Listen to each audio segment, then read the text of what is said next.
everybody, and welcome to another segment of Hollywood Memories. I'm Dan Roberts, the publisher of The Vegas Voice, and I have the great pleasure of co-hosting Hollywood Memories with my favorite Vegas Voice columnist and the other woman in my life, and that is Miss Beverly Washburn. Thank you, Dan. Hi, everyone, and Happy New Year to all of you. And thanks for watching.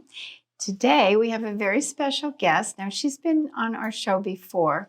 You might remember her from another segment, but she has so much to talk about, we didn't get to everything. So we're going to talk today about the fact that she was the #1 calendar girl from 1950 to 1956. It was really 1901 to 1907. She's one of my very special friends, and today we want to welcome you and thank you for being here. She's my friend and soon to be yours, Mimi Gibson. Hello, everybody. Thank you for having me. I'm like the bad penny that keeps turning up. No, far from it. You know what? I want to talk about, and Beverly wants to talk, you were the calendar girl. I was. And you have all these pictures here of this just spectacularly beautiful little girl. And you're still the same, don't get me wrong. But how did you fall into being the #1 calendar girl?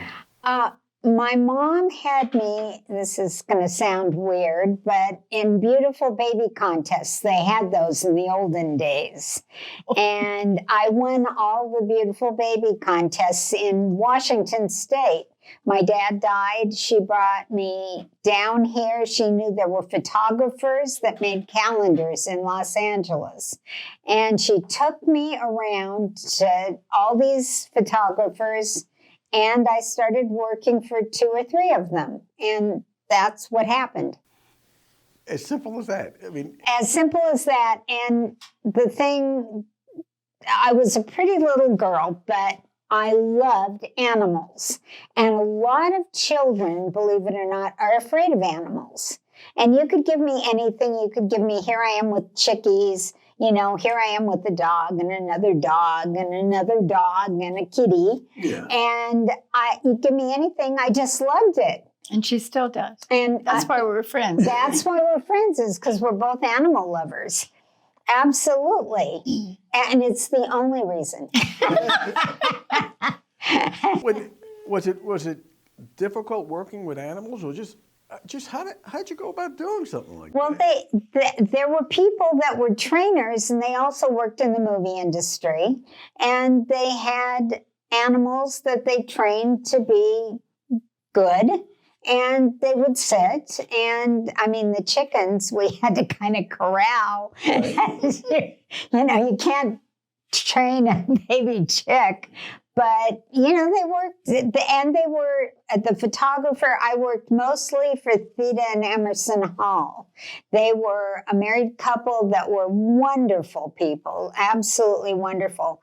And they knew how to work with animals. They knew how to... And children. And, yeah. And that combination, this is... Let me hold it up. Yeah, it's... You can see that. If not, we'll put it on the screen. It's an actual old calendar, and that's an actual old calendar. I'm looking at this one, and this is from the year 1955. Yeah, and this is what people gave out as gifts during Christmas. And it was very popular. Kids and animals, or kids posing. And so, that's what people liked. It was very wholesome. They're cute. Well, and kids. she's so adorable. I mean, it just kind of snowballed, and they just kept having her back year after year. Plus, then it segued even into postcards. Yeah, so the Theda and Emerson went to Europe, and they sold my photograph. And here I am in Italy. So if you were a tourist and you were looking at postcards, on those circular things, you would see me, and my hair and skin color would be what they would want for Italy, Spain, from everywhere. Yeah, they just changed my hair and my skin color and my eye color. Okay, but I mean, you were a big deal. Not that you're not now. No, but I mean, but you were a big deal. Yeah, I won awards. And as a big deal, did you think you were a big deal? No, I knew nothing. You didn't get a big head out of it. No. Not like Beverly after Old Yeller or anything like that. But it never, did it faze you that, look, I'm doing something that most kids my age will never do? No, I didn't even think about it. Plus, that's one of the reasons they kept having her back, because she was never a bratty child. She was a sweet girl, and so she was easy to work with because they can have kids that throw tantrums. Okay. Yeah. She throws them now. Now I can imagine. Now I'm different. Yeah. All right, so you were this sweet little beautiful girl. Yeah. And they liked working with you because you were very easy. You understood what was going on. Yeah. What about the Hollywood mother? How did your mother act when she was there? My mother just tried to stay away from everybody. She was scared of everybody. Was she really? Yeah. So she left you alone then? Yeah. Okay, Yeah. and it was never a problem? No, and if she had been anywhere near a problem, I wouldn't have worked. Wait, you're 2.5, 3 years old. What are you going to throw a hissy fit and say I'm not working? Or, I mean, did you even know any better? No. No, as simple as that. No. And yet you were able to do this? From there you started going from, and then you became too old at what age? You were over the hill.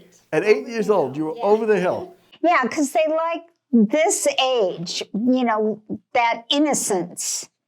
This was the 50s. It was a time of innocence. They liked that. But then she started doing movies. She did Yeah. many Yeah, films. and so I probably wouldn't have worked as much anyway because I was at 8. There was one year, I think when I was 8, that I had 6 movies that Oh, came my out goodness, in one really? year. Yeah. And again, you were never, and then what about the other kids your age? Were you a big deal? Were they afraid of you? Did they want your autograph with a crayon or something like that? I mean, 6 No, movies in they- one year. I didn't have a lot of close friends because they thought I was spoiled and thought I was special. And looking back, did you ever feel that you were spoiled and you were special? No, I never was spoiled, and I never felt special. And even when the adults, did they call you Mimi or Miss Gibson? I mean, I'm just shocked how busy you have been Yeah. as a little child. She worked in the 10 Commandments. Did you really? Cary Grant. That's what I'm saying. I mean, you did movies, you did all these photographs, you were modeling, and you never thought of yourself as a big deal, or people didn't come up to you. No, I knew I was the person bringing the paycheck home. So it was very important for me to get as much as I could when I went on interviews.